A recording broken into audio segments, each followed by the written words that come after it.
כן, ועכשיו לעניין אחר, אזרחים נכים הגישו תביעה ייצוגית נגד עיריית נתניה, זאת לדבריהם מפני שהעיר אינה נגישה. בכתב התביעה שהוגשה על ידי עורך הדין טל לביא הוצגו 6 נושאים שעל פיה מדובר בין השאר בהפרת חוק שוויון זכויות לאנשים עם מוגבלויות, הפרת חוק חניית נכים, הפרת חוק הוראת הנגישות ופגיעה בכבוד האדם וחירותו. אנחנו רוצים בעניין הזה לדבר עם חיה. צהריים טובים לך. חיה, את שומעת אותנו? יופי, חיה קינן, יושבת ראש ארגון נכי הפוליו. אז אתם ככה מחליטים לקחת צעד אחד קדימה. ספרי לנו בעצם מתי החלטתם להגיש את התביעה הזו. תראה, זה כבר יותר מחצי שנה שאנחנו נאבקים מוועדה לוועדה בהבטחות מכאן ועד להודעה חדשה, ושום דבר לא נעשה. מה שקורה שכרגיל אין חניות בעיר, אנחנו מסתובבים בלי סוף, קורה לנו כמו שתמיד, אנחנו מסתובבים, לא מוצאים חניה. השיקו אותנו עכשיו, לפני שבוע שמו לנו 2 חניות, ואתם יודעים מה זה, אצלנו הרכב זה רגליים שלנו, זה לא בן אדם שהוא יכול לקום ולהחליט, אוקיי, אני הולך באוטובוס, אני הולך במונית.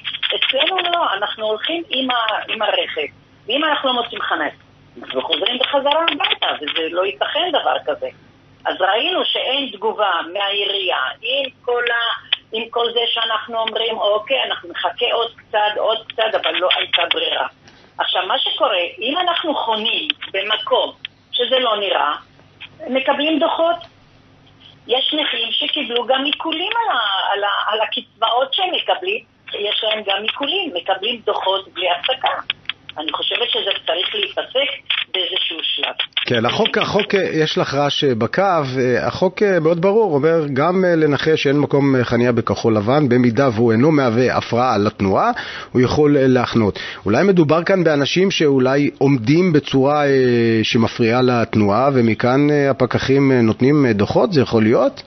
לא, אנחנו גם לימדנו את כל הנכים, ואני כותבת את זה, יש לי אתר, ואני כל הזמן כותבת, תחנו ועם שיקול דעת, שיהיה מקום איך עגלה עוברת, איך יכולה, מקום מעבר. היה לנו על המדרכות, הם חסמו לנו את המדרכות, שזה היה מקום היחידי שיכולנו לחנות. בקופת חולים ברזיאל יש שם לפחות 8 חניות, אבל שום דבר לא מתאים לנו. ואם אני חונה ממול היכל התרבות, אז אנחנו מקבלים דוחות. למה? אומרים שזה חניה של אוטובוסים. אז זה חניה של אוטובוסים, שם יש גינות, בסמילנסקי יש גינות, בוויצמן יש גינות. לנו יש רמפה, חבר'ה, תפנימו, יש לנו רמפה של 2.5 מטר שצריך להוריד את זה. אנחנו הולכים כמה פעמים, חוסמים אותנו, הציבור חוסם אותנו, כי הוא לא רואה שכתוב שצריך רווח של 2.5 מטר. וכל הזמן אנחנו נאבקים, כל הזמן אנחנו במלחמות. די, נמאס לנו להיאבק, נמאס לנו. כן. מספיק, אנחנו כבר בגיל כזה, אין לנו כוח. כן, אתם בעצם... אני מצטערת עם כל הכבוד. אתם מבקשים בעצם להנגיש לכם מקומות לפחות ליד המקומות כמו היכל התרבות, כמו בסביבת בנקים, כמו ברחובות ראשיים. בדיוק. לא ניסיתם להיפגש עם מישהו מהעירייה, לצאת איתו לשטח ולהראות לו את המציאות? מה אתם צריכים לעשות? איך אתם מתמודדים? מה עליכם לעבור בכדי להגיע למקום כזה או אחר? אני עצמי לקחתי גם כן את המשטרה, לקחתי גם כן פקח ואמרתי לו, הנה, זה האוטו שלי, ככה אני מתניידת, אני מראה לו איפה צריך לחנות.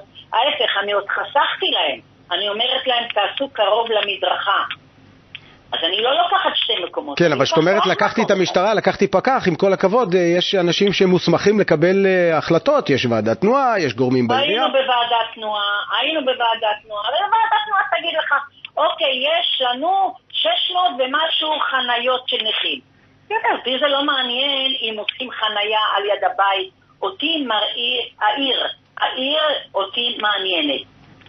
אני רוצה ללכת לקופת חולים, אני רוצה ללכת למשרד הפנים, אני רוצה ללכת לקניון, זכותי להיות כמו כולם, ואני רוצה לתפקד לבד בלי שיעזרו לי. אם יש לי את הכלים, אני מתמודדת לבד. אבל כשאני באה ואין לי חנייה, וחוסמים אותי בחנייה, וצריכים להרים אותי כדי שאני אוכל לעלות לאוטו, להזיז את האוטו, או שאני מחכה 2-3 שעות עד שמישהו בא ומזיז את האוטו שלו.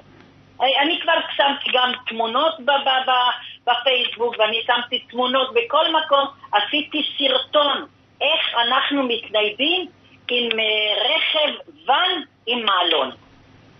כן. גם הצגתי את זה לפקחים לפני איזה 2-3. כן, מה היית באמת רוצה שיקרה באופן המיידי? מה בעצם מנחם אותך ואומר, אוקיי, הנה לפחות אני רואה שיש כאן איזשהו צעד להקל על ציבור הנכים, שיאפשר להם כאמור להיות אוקיי, אני אגיד לך. נגישים. שיעשו לי, אתה שומע אותי? בוודאי. אוקיי. שיעשו לי חנייה על יד הבנקים, שיעשו חנייה בקופת חולים ברזיאל, שיהיה מיוחד לבנים, שיעשו לי חנייה בקניון, בקניון השרון, שם יש מתחם כזה שאפשר לשים, במקום המוניות שהם עומדים ככה, אז שיעשו לנו ברמז, איפה שהקופת חולים, שמו שם מוניות השחר. למה אי אפשר לעשות לנו שם 2 מקומות גם? למה למוניות כן? בגלל שהם לוקחים כסף? עכשיו, בעצם שמו יותר מדי שולחנות. למה? זה בית קפה, כנראה שמקבלים כסף. אז אין לנו מקום. אני כבר צילמתי ושלחתי ומה לא עשיתי? אני אומר לך, אם היה לי כסף, הייתי יוצאת בתשדיר שירות כמו כל דבר, והייתי מראה מה זה נכה, מה הוא עובר יום יום, מהבוקר שהוא כאן, הוא רוצה, הוא חושב. אני יוצא, לא יוצא. אפשר לשמוע את הכאב הגדול בקול שלך. מאוד, אני מאוד קול. אני רוצה להשמיע לך את תגובת העירייה בנושא. התביעה הגיעה לידינו בסוף השבוע האחרון. מוסרים עיריית נתניה, מדובר בטענות מופרכות, שכן העירייה מובילה פרויקטים רבים בתחום הנגישות, ופועלת ברגישות יתרה בכל הנוגע להנגשת המרחב הציבורי ושיפור איכות החיים של אוכלוסיית בעלי המוגבלויות. לראיה, בנתניה הנגישות היא לא רק לחוף הים, אלא למים עצמם, כאשר למען מטרה זו השקיעה העירייה למעלה מ1,000,000 שקלים בסלילת שביל גישה מיוחד אל תוך המים, וכן נרכשו על ידי העירייה למעלה מ10 כיסאות מיוחדים, באמצעותם נכנסים הנכים לתוך המים עצמם.